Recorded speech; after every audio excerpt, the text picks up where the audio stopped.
Yan mga kalingap, isang mapagpalang tanghali. Dito kami ngayon sa SM MS kami, MS. At kasama natin ngayon dito si Jemel at ang kanyang kapatid. So yan po natin kung saan sila banda kasi naiwan po ako sa parking. Wala silang umakyat dito. So ngayon puntahan natin. Kaya sila dito. Ganyan na sila mga kalina.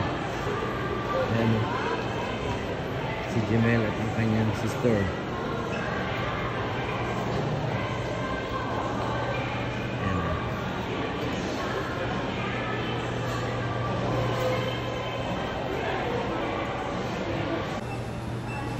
Pogi na ngayon ni Jemel ah. Galit na lang siguro po kasi di pa na kailangan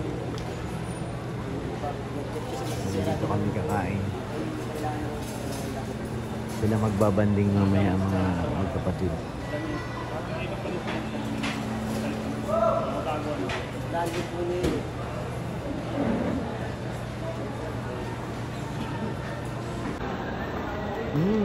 Yum yum yum yum.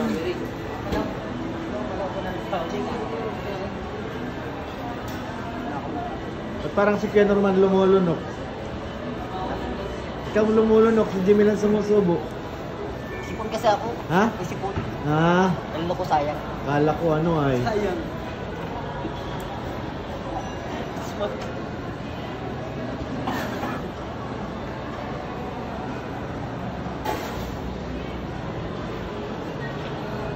No. Ano?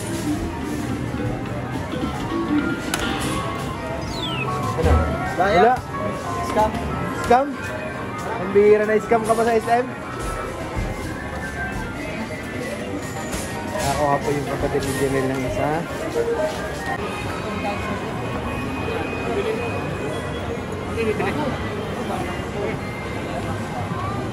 Yan. Mission accomplished mga kalingap. Nawala yung mission. Shout out. Shoutout. Inabot na kami ng ulan. Tumukod ako dun sa ano, pagbaba, ang lalim pala no? Lalim. Lalim yata tumama. Natapos pala na isang subject. Patapos na kayo. Pasukan. Kaya mo bibidalin niya na? Saan siya uwi? Sa bahay na o sa ano? May school ka pa? Hindi na. Hindi na yan. Bahay na? Sa lubong ko yan. Alas 3 sapat eh. Kaya nga eh. Pawin na rin tayo. Kapasok ka pa? Aba, good boy itong batang are. Di, mahirap kasi pag nag-absent ka ng ano. Pag nag-absent ka ng ganyan, ang hirap nang habulin. Tama yan. Tsaka mas lalong mas maganda kasi mag ano sa ano sa room pag nasa room. Yes. Sabi ko sabi ni Kuya mo. Maano? Mas natututuan no. Yes. Sabi ni Kuya mo, hindi. Yung ko Yes, sa bahay, po. pag nasa bahay na ako, tinatamad na ako. Gusto ko na wala nang gawain. Tama yun. Atos lang.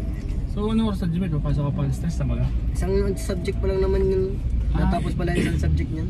Ano oras sa uwi dito lang paghapon? 5. Matagal pa. Matagal pa.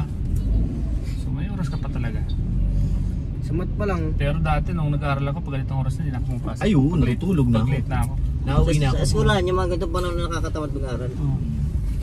Saka nakasaksagan na ng lecture nun, ng mga teacher, tapos tahimik na, tapos bigla kang darating. Wala na. Tinginan sa lahat ng mga estudyante, mga classmates Late mo. ka na. Pwede kaya duman dyan? Okay, pwede dyan. Pwede na?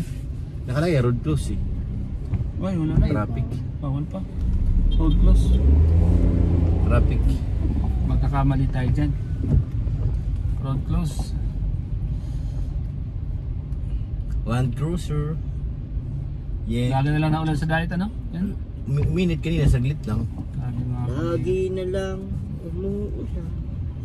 Lagi na lang umuulan dito sa diet. Malas nga ano dito eh, nung bagong taon. Bakit? Doon kila Ate Jack, sobrang lakas ng ulan, lakas pa ng hangin. Hindi lang yun dyan, pati naman sa amin. Lahat naman. Lahat naman. Wala naman pinili.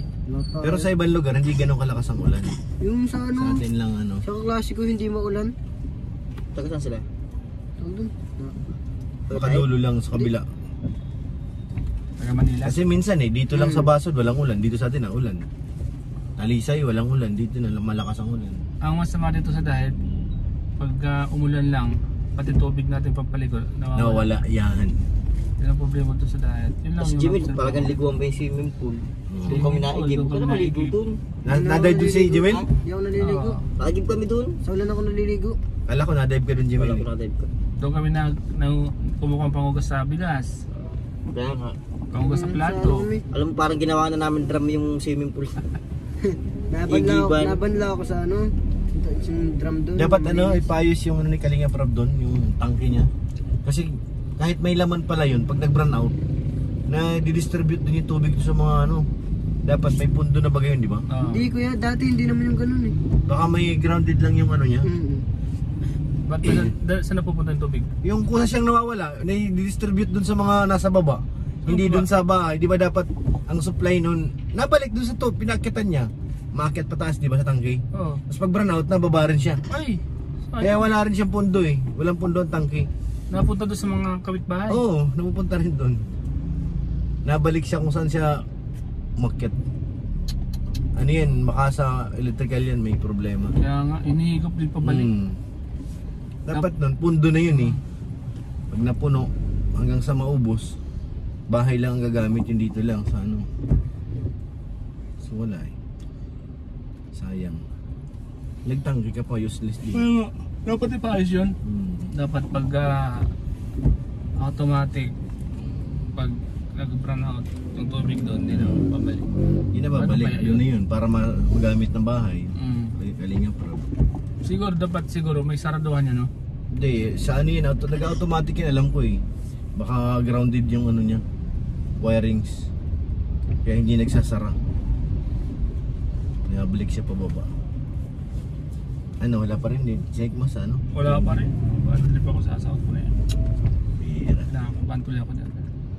Ano nun, dahil naging cost nila, bakit na-hold? Sa mga kondo, sa mga holidays, daming holidays sa Kahit PDB. hindi yun dahilan yung holidays. Kaya nga eh. Putik na yan. Pininding lang nila yun. Basta nilagay niya ni AdSense sa bangko. Bangko na magpro-process nung. Maganda lang, kasi binili lang ng tailor doon, binili lang yung mga holidays. Kita mo? Binili lang nila kung ilang holidays, tapos yun, doon daming holidays. Kasi sa iba-iba daw ang nagpa-process niyan eh, hindi naman isa nagpa-process ng sahod natin. Yun ang dahilan nila. Oo. Kita mo? Pero matik yan dapat once na i-release na yung ano ng AdSense. Kaya nga, wala pa rin sa bangko eh. Hindi mo makikita yan. Ano kayang dapat? Hintay-hintay mo ako lang. Ganun, maghihintay ka talaga dyan. Hindi mo naman pwede i-over the counter yun. Wala man. Nag-over na ako nila, wala man. Pero hindi yan ang first time ngayon sumahod. Ano lang nangyayari sa akin yun? Pero yung sa Facebook, pumasok. Masok sa bangko mo. Hindi yun. Labi na ulan labi, paano yan? Bayang man yan, hindi po din. Kumain nga ako eh. Buti ko lang akong binabayaran. Kaya nga. Yung inaasahan mo eh. Umiram na nga ako ng 20k kay Kalinga Prab. Pangbayad ko sa sasakyan. Nagarawan to. Ay, Judith na. Nalagpas na. Penalty na sa akin. Kaya kahit mahulugan ko lang ng isang buwan kasi magdadalawang buwan ako hindi nakakakulit dun eh. Magkano ang penalty mo dun? 800. Malaki rin pala. Kung malaki na rin. Malaki ang kaltas eh, 800. Ganda. Hindi malag. Kaya, Kailangan talaga updated ano? kailangan Kaya updated ka. 800. Kaya yung 800. Sa akin hindi ko nalalaman nagpipinalty ako at ako ang ano naman eh. Nag-deposit siguro pag matatapos ka na saka malalaman yan. Yung mga penalty mo. Oo. Pag nagtanong ka kung ilan na lang ang balance mo. Hindi mo malalaman yan. Magkuha ka dyan, makita mo pag kumingin ka ng sa bangko ng kuhan, yung tawag doon, yung mga kalista ng sahod mo doon, pag kinaltas. Makita mo doon may mga kaltas kung kailangan kinaltas anong kuhan mo, penalty mo. Sa akin kasi hindi sila nakapag-debit sa bangko mo eh. Hindi. Hindi. Nag-over the counter ako eh. Oo, kaya man. Alam. Hindi ko siya na monitor kung ano. Pero parang wala namang gaanong ano, delay. Delay, isang araw lang kinabukasan. Nagsabi na ako kapag kay Kalina Prab, sabi ko, meron mo na kasi na 20 mil. Oo daw, meron daw niya. Kaso lang kanina, busy man. Unahin ka ni nanay. Oo, si nanay. Eh, meron pa naman yung si nanay kontrahin. Nagalit yun. Magagalit yun. Kaya baga lagi ba ako nag-okay-okay doon? Kasi pag kinontra mo yun, malakas ang bukang doon. English-Englishin ka pa nun. Englishin ka pa. I told you. Sino ba yung Starbucks na yun? Sabi na ngayon. Tawa kami ng tama At ng pinagkakalan ako! Wala na nasambutan mo na. Kamusta ka naman ngayon? Di ba nagalit na sa akin dati? Oo, baga. Minamu-amo ko lang. Nag-bite yun sa'yo nung niminitsyo natin siya. Ha? Yung minitsyo natin siya, pinuntan baga natin doon. Inutusan tayo. Kalitin si nanay niya. Tapos ngayon kanina, humingi naman stand-up pumasahe. May pera sa 2,000, humingi pang pumasahe. Hindi ko sinabi bigyan kasi baka sa'yo baka magalit na naman tong lukarit na to ka. Natapang Binigyan ko na. Yari ka na naman. 2,000 binigay ni Kalinga Prab. Dahil ko bang hiningan, no? Oo, sino to? Kaya pag kinakausap ako hindi ako naimik ay... O baka di ba nakikisabay yung sasakyan ko? Tapos pagbaba, bakit pumasahe lang? Oh, Starbucks. Kilalang kilala ka nun. Sa lahat ikaw ang kilalang kilala eh. Kasi nagalit na sa akin yun, kaya Natandaan ka na bro. natandaan yung pagkuhan ko. Natandaan yung pagmumukha ko. Yung magandang kapo yun, ano? Oo. Lumot na Puti, ba? chubby. Parang tumboy?